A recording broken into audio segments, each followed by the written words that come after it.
Parman buwelva po uli, na mayat kahit hindi nagjeta. Okay lang na pumayat kung nagjeta ka. Pero kung pumayat nang hindi naman nagjeta, mag-init na. Maraming dahilan para bumaba ang timbang.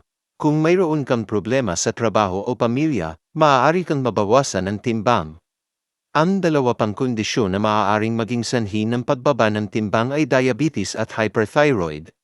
Kung ang isang tao ay hindi kayang kontrolin ang diabetes, ang labis na sukal ay hindi inaabsorb ng katawan at lumalabas ito sa ihi. Ang hyperthyroidism ay nagiging sanhi ng mabilis na metabolismo, kaya't nagiging sanhi ng pagbaba ng timbang. Ang parehong mga kondisyon ay maaaring magamot. Gayunman, kung ang isang tao ay nawala ng 10 pounds nang hindi nagjeta, ito ay isang mahalagang senyales. Kahit na ang tao ay hindi nagrereklamo ng anumang sakit, dapat na suriin ang pasyente dahil sa posibleng kanser o ibang sakit. Maraming mga kanser ang walang sintomas. Halimbawa, ang kanser sa tiyan, colon, atay at baga ay karaniwang hindi nagpapakita ng senyales. Bilang karagdagan, ang kanser ay maaaring makaapekto sa bata at matatanda, ngunit ito ay mas karaniwan sa mga matatandang tao.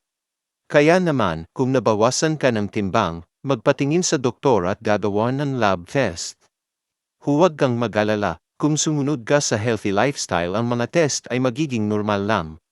Parman buwelvo po uli, God bless po.